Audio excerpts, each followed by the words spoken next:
Good day, everyone. I hope everyone is having a good time. Thank you for all those who've been watching and subscribing and liking and sharing. Please like, subscribe, and share. And I'll continue giving more information on geopolitics. So today I'm looking at Germany has decided, to take over Russian refineries in German soil. This is, if you ask me, this is a move overdue because as you remember, it was about time that these refineries became in the possession of Germany, because immediately the sanctions entered against Russia. It made all properties in German soil that were owned by Russia, the Rosneft of oil, the Russian oil company, the Gazprom of gas. All this property in German soil, they became redundant because Russia could not use the properties because sanctions were in effect.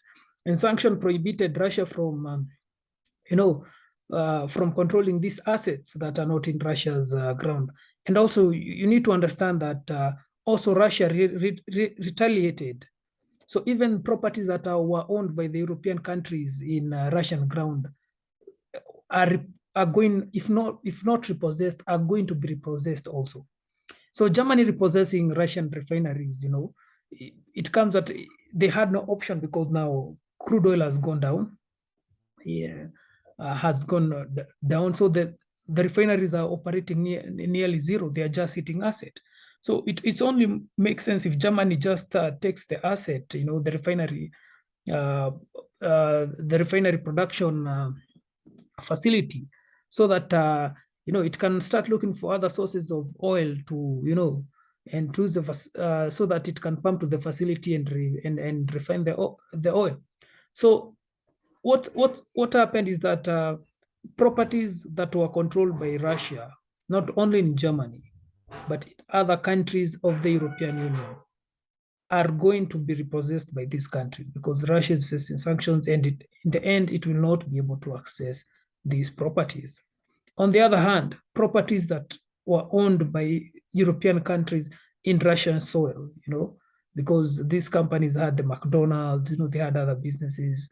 All those companies and those properties are going to be owned by the Russian state. In fact, I was reading an article that was saying that uh, the money that was taken was frozen by the European Union and America. The external the Reserve Bank of the Russian, the Central Reserve Bank money that was frozen by the Western allies amounted to 500 to 600 billion. But the report was also saying that the wealth and the properties that were seized by the Russian side also amounted to the same. So there was this talk that these two sides are just waiting for the first one to pull the trigger. So if the Americans go and freeze and they've just frozen, but if the Western side acquires that amount of money and diverts it to their own channel, probably to build Ukraine and do all this, then it will give a signal to the Russians to also now take over all the property that was owned by the Western side, that was owned by the Western governments in Russian soil. So, because the last time I looked at the issue, Russia was, using legal means to try and force, these Western companies, to still maintain transaction and maintain presence in Russia. But I think before they can make that decision of, of liquidating their properties and asset, so it's more of a standoff. But Germany now deciding to take the oil refineries and and from Russian soil, they had no option because the refineries were laying dormant. There was no oil coming, and you need to understand that oil is one of the least when it comes to energy. It's coal the least, and then oil, and then gas. Gas is the most demand energy in Germany. Yeah, so gas is the most demand energy in Germany. Oil is on demand, but it's not demand as gas. So they had no choice because crude oil was not pumping. And so what the Germany is going to do is going to use these refineries, to take crude oil from, from Saudi Arabia, and then refine it there in those plants. It's going to use the European countries like Poland, its neighbors probably get oil from America and then come and and refine it in those plants and distribute it. And at the rate that we are going now, we are coming to the final stages of the decoupling, because remember, there is a deadline set by the European Union by December that most European countries must have reduced significant amount of dependence on Russian energy.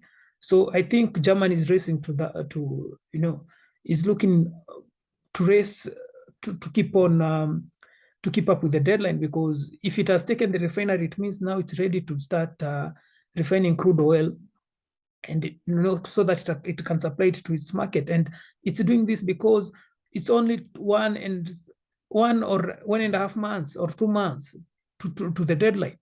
And it needs to already put the plant operational so that it can start refining and start mapping to its local population. And I was reading a report that Habeck, the economy minister of Germany, saying that Germany has achieved its planned target of energy sufficient in this winter. They're saying they're 95% full capacity.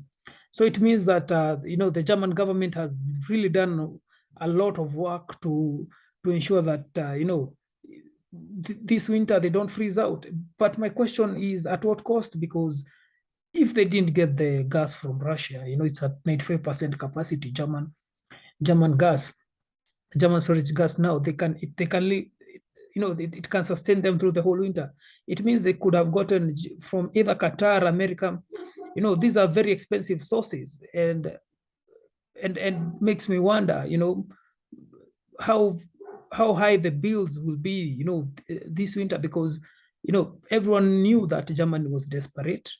And as we understand how the markets operate, if the demand is, if the supply is low, the demand is high, the prices increases. So everyone knew how Germany was desperate. The Qatari knew, the Americans knew, all these people that sell this commodity knew. So at what price did Germany buy? Because it now is saying it's at 95%. But that's an answer for another day. But looking at this decoupling, we are now entering into the final stages of this decoupling. By December, most European countries will not, especially the Western ones, will not be relying that much on Russian energy, even though they are buying Russian energy from other partners, India, China. China and India are buying gas and oil at crazy numbers and then exporting them through their ships, through the middleman. So it will take time also for Europe to become, fully independent. But with this move, it means that, as I said, we're just heading to the final stages. Anyway, guys, I just wanted to give you an update on that. Just to keep you informed on what's happening on the geopolitical scene. Anyway, hope you guys are good, and thank you for everyone that's been supporting me. I really appreciate it, and I'm glad and honored, and I won't disappoint you. Give it all my best, and thank you so much. Cheers.